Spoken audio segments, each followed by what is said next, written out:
Isang magandang araw mga kaibigan! Narito na naman po si Shenshen TV na magbabahagi sa inyo tungkol sa kwento ng pag-ibig. Pero kung bago ka pa lamang sa aking YouTube channel, paki-like lang po ng ating video, paki-click na rin ang subscribe button at ganon din ang bell icon para lagi kayong updated sa mga paparating ko pang mga uploads. Chapter 19. Unti-unti nang binababa ang kabaong ni Jabinel. Sabay-sabay nilang hinagis ang kani-kanilang mga bulaklak sa ibabaw nito. Princess, Caroline called her. Nilapitan naman niya ito. After all of this, napag-isipan ko rin na titira ako sa ibang bansa para ipagpatuloy ang buhay ko. Even Jabinel left us. Alam kong kasama pa rin natin siya. At sorry sa mga nagawa ko. For the night time, niyakap ulit ni pa ito. Sorry rin kung nasaktan man kita. Isa-isa na rin nag-alisan ang mga tao sa paligid. Puno pa rin ng luha ang kapaligiran at nababalot ng malungkot na atmosphere. Nagpaalam na sina Pa at Caroline na naiwan doon kasama ng ibang tauhan ng cemetery. Okay lang yan. Okay lang yan, Princess. Alam natin na nasa mabuting kamay si Jabinel. Ngiti pa ni Shanin. Napabuntong hininga na lamang si Princess. Kung ang sugat, araw ang binibilang upang maghilom. Kung ang sugat ang damdamin kaya, hanggang kailan kaya maghihintay para maghilom ang sakit nito? You are life, Pa. What's not meant to be a tragic? You have a happy ending. Just wait for it. Sama ang ngiting iyon ni Joliper. Naramdaman ni Princess kung paano siya pinapahalaga ng mga taong nakapaligid sa kanya. Joliper is sincere to his action. All of it. Ramdam na ramdam yun ni Princess. Masasabing magkaiba talaga si Jabinel at Joliper. Referring to their personality. Magkaiba sila pero may makikita ka talaga kay Joliper na wala kay Jabinel. At ganun din naman. Vice versa. Princess need to move on. The real still the faint. Siyempre, hindi mawawala yon sa kanya. Thank you, Joliper. Hindi ko alam ang gagawin ko kung wala ka sa tabi ko. Joliper smiled and kissed her forehead. I can make all of your dreams come true. I woke up on a sudden moment. Parang may hindi tama. Ilang minuto na akong nakatingin sa kisame. Naaalala ko na naman kasi si Jabinel. Masakit pa rin. Pero kailangan tanggapin. Kailangan ko nang lumayo. Baka kasi napag-iwanan na ako. Bumangon naman ako. Napansin ko naman ang mga bulaklak sa sahig. Mga rose petals ang mga yon na nagkalat sa paligid. Napatitig na lamang ako sa mga yon. Nakatira na ako sa bahay ni Joliper ngayon. Binenta ko na ang bahay namin ni Jabinel. Kahit ayaw ko, kailangan kong gawin yon. And welcome na welcome naman ako dito sa bahay ni Joliper. Iniisip niyang ako naman daw kasi ang magiging future niya. Kaya hinayaan niya ako. Tumayo naman ako. Ayoko pa sanang apakan ang mga bulaklak at nang tinungo ko naman ang pintuan. Pagkabukas ko noon, ay may nakita akong isang maliit na kahon na kulay pula. Dahil sa kuryosidad, ay kinuha ko yon at dahan-dahan na kinuha. Pagkabukas ko, ay walang laman. Wala no. Napalingon naman ako sa nagsalita at nakita ko naman si Joliper na nakasando lamang napapalapit sa akin. Sa ngayon, alam kong hindi ka pa handa pero ako, handa akong maghintay. Kahit ilang taon man ang abutin. Ikaw lang, Princess. Napangiti naman ako sa sinabi niya. Ang hirap pa sa akin tanggapin. Ngayon ang lahat pero kapag sinabi ko bang handa na ako, Joliper, Ilalabas mo na ba yung singsing? Napakamot naman siya ng ulo. Actually, napulot ko lang talaga yung kahon. Pero, huwag kang mag-alala. The time will come for us to have the kind of moment. Baliw, pero salamat. Dahil ang bait-bait mo sa akin. Niyakap ko siya ng mahigpit. Medyo nagulat pa siya sa ginagawa ko. Pero hinayaan ko lamang ang sarili ko sa kanya. Jolifer, I love you. Ang bilis ng panahon. Tila parang kahapon lang ang lahat na nangyari. Pero, still we need to move on from what is have to left behind. Sa 4 years na nakalipas, madaming nagbago. To never realize the man sa puro sakit at bigay ng damdamin. Siguro man, sa puro sakit at bigat ng damdamin, siguro, nilagay ko na lamang sa isip ko na walang mangyayari kung palagi kong iisipin yon. It happened and hindi ko na maibabalik yon. So, ang ginawa ko ay unti-unti kong inalis sa dibdib ko ang pain na nararamdaman ko.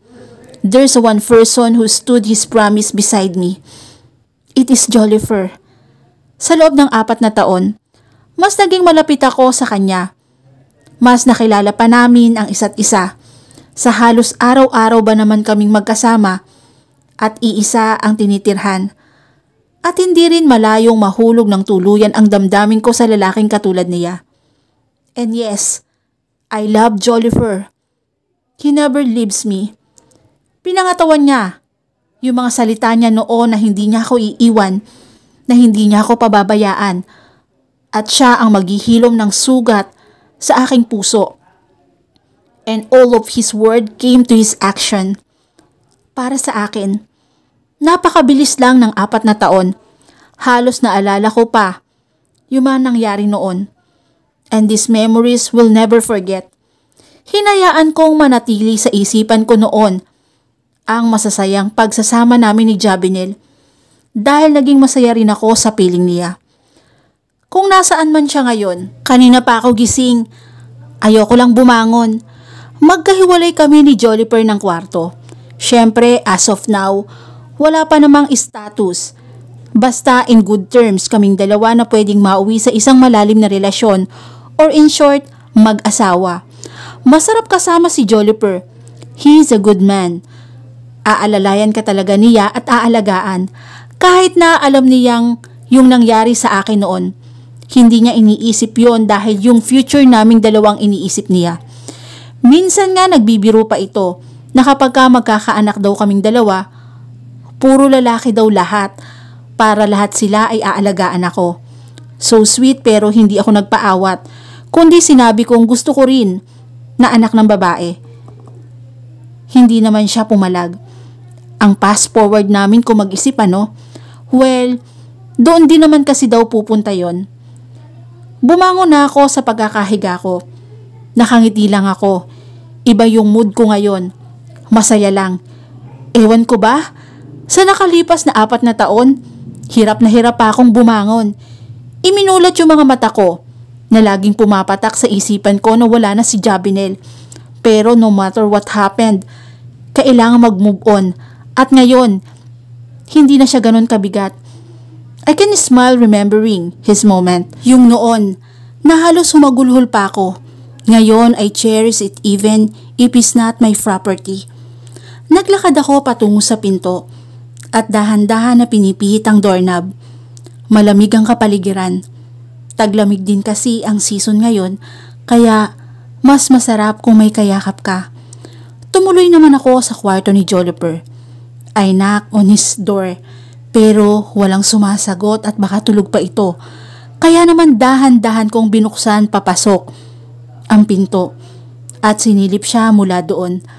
Napakunot noon naman ako nang mapansin kong wala siya doon.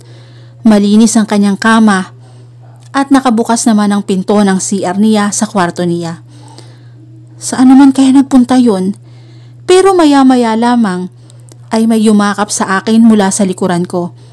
Ang init na mga yakap niya. Nilagay niya ang kanyang mukha sa aking leeg At nang tignan ko si Jolifer, ang ganda ng mga ngiti niya at ang gwapo niyang tignan sa bagong gising na buhok. Akala mo wala ako, no? Ngisi pa nito at hinalikan ako sa leeg ko. Gawa na makiliti ako doon. Stop, babe! Hagik-gik ko pa. Happy 2nd anniversary at nang sabihin niya yon, natigil ako saglit. Dahan-dahan naman akong napalingon sa kanya. Hinawakan ko ang mga pisngi niya. Hindi ko alam kung bakit tumulo na lamang bigla ang mga luha ko at hinalikan siya sa kanyang mga labi. I never felt this love before. Ngayon lang, I lose on his sleep and gasps of air. Sorry, I forgot our anniversary today. I sig. Napayuko na lamang ako. Iniangat naman niya ang ulo ko at hinalikan ako sa mga labi ko. It's okay. Marami pang anniversary ang mangyayari. Aniya at muli akong hinalikan sa mga labi ko. Niyakap ko na lamang siya ng mahigpit. Hindi ko alam kung bakit ganito kabilis. Mahulog ang aking damdamin kay Jolifer. Iba siya. Iba siya sa mga lalaking nakilala ko. Iba siya kay Jabinel. Mas pinamukha niya sa akin na ako lang at wala nang iba pa. Isa ako sa mga priority niya. Kahit sinasabi kong mas mahalaga ang trabaho niya, pero he never fails to love appeal to me na mahalaga talaga ako sa kanya. And yes, Jolifer and I were on our 2nd anniversary. Kung paano nangyari. 2 years ago since Jabinel left, half of me was complete and the half of me was still in burden. Ang daming nangyari. Pero unti-unti ko na rin natatanggap every time na bumabangon ako. Hindi na ako umiiyak at isa lang ang ibig sabihin nun. Natanggap ko na hindi ko na makikita pa si Jabinel. Only on his memories and features left behind, doon ko na lamang siya makikita. And until now, I'm still hoping for a happy ending to me. Mukhang nasa akin kasi yung kamalasan at nadala ko na kung saan-saan. Pero may isang swerte sa akin na kahit kailan, hindi ako iniwan. It is Jolifer. Ang dami na niyang ginawa para sa akin. Kaya lahat yon na-appreciate ko. One time nga na tinanong ko siya kung napapagod ba siya sa ginagawa niya sa akin. Ang tanging sagot niya, I won't be tired to be with you. Napaisip ako sa sinabi niya kaya ayun, hindi ko na rin siya inalis sa tabi ko. Siya ang naging sandalan ko and human tissue ko pa kapag umiiyak ako. This night, Jolifer invited me to come with him sa isang event. Hindi naman ako tumanggi dahil kapag ako ang nagpapasama sa kanya ay mabilis pa sa 4:00 kung umuo sa akin. Ang event na tinutukoy ni Jolifer ay yung sa company nila dahil for a decades naging matagumpay ang kanilang kumpanya kaya naman lahat na nagtatrabaho doon from janitor to the president ay imbitado at kahit magsama pa daw sila. He bought me a gown. Nagulat na nga lamang ako na may paper bag sa kama ko. At nang tignan ko yon, isang white gown. Nakita ang likod. Nang sukatin ko naman ay saktong-sakto lang sa akin at sa hulmang katawan ko. Jolifer did his best para lang siguro mabili to for me. His effort never fails me. Lahat na lang, Jolifer. You make me realize na ikaw yung taong dapat makasama ko habang buhay. When the nights come, habang abala ako, sa pag-aayos sa sarili ko ay pumasok si Jolifer sa kwarto ko.